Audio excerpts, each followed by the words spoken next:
Assalamualaikum warahmatullahi wabarakatuh. Perkenalkan, nama saya Nabila Nurul Fadila dari Prodi Pendidikan Biologi di STKIP Pangeran Dharma Kusuma Indramayu. Di sini saya akan membahas materi mata kuliah PKN atau Pendidikan Kewarganegaraan tentang penerapan Pancasila dari masa ke masa. Pancasila merupakan dasar negara dan ideologi negara Indonesia.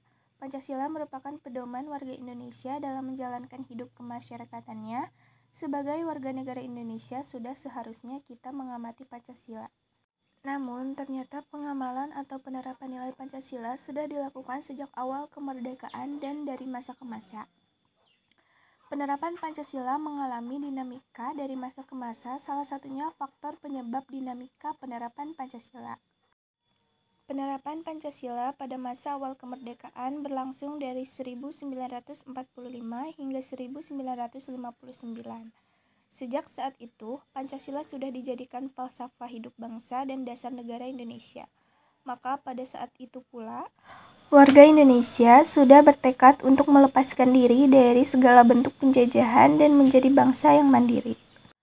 Warga Indonesia ingin menentukan nasib bangsanya sendiri tanpa adanya campur tangan dari penjajah dan terlepas dari bentuk ancaman apapun, baik dari dalam negeri maupun dari luar negeri. Dalam penerapan Pancasila di masa awal kemerdekaan ditemui banyak permasalahan, di antaranya yang pertama, pemberontakan PKI atau Partai Komunis Indonesia di Madiun pada tanggal 18 September tahun 1948.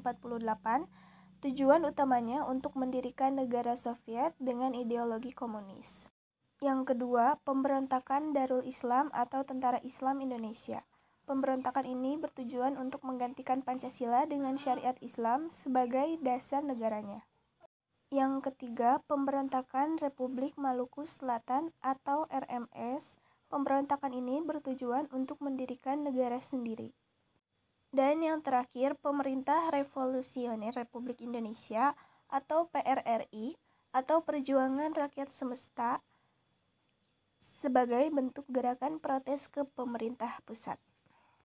Pancasila pada masa Orde Lama terjadi pada tahun 1959 hingga 1966. Periode ini dikenal dengan demokrasi terpimpin.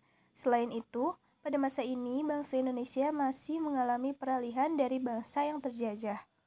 Maka dari itu, dalam penerapannya masih diperlukan proses adaptasi. Sebagian masyarakat ada yang merasa setuju dan sebagian lagi merasa keberatan. Namun, dalam penerapannya ditemui beberapa tindakan penyimpangan terhadap Pancasila. Salah satunya ialah pemberontakan PKI yang dilakukan oleh Aidit pada tanggal 30 September 1965. Pemberontakan ini bertujuan untuk mengubah ideologi menjadi komunis. Masa reformasi dimulai saat Soeharto mundur dari jabatannya dan digantikan oleh B.J. Habibie dalam pemerintahannya. B.J. Habibie berusaha untuk memperbaiki sistem ekonomi, mereformasi bidang politik dan hukum, mengeluarkan Undang-Undang Nomor 9 Tahun 1998 tentang kemerdekaan menyatakan pendapat di muka umum, dan lain-lain. Mulai pada masa reformasi, penerapan Pancasila sebagai ideologi negara terus digaungkan hingga saat ini. Tidak hanya itu, upaya penggantian ideologi Pancasila dengan ideologi lainnya juga berkurang.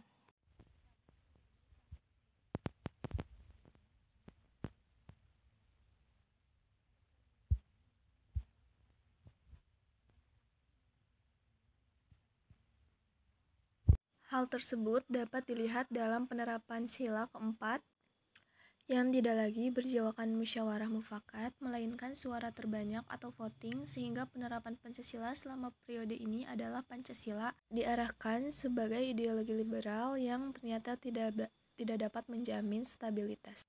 Pada periode ini muncul pemberontakan RMS, PRRI, dan Permesta yang ingin melepaskan diri dari NKRI, namun dalam bidang politik pemilu pada tahun 1955 dianggap sebagai pemilu paling demokratis, sehingga menimbulkan krisis politik dan ekonomi. Hanya ini materi yang dapat saya sampaikan, kurang lebihnya mohon dimaafkan. Assalamualaikum warahmatullahi wabarakatuh.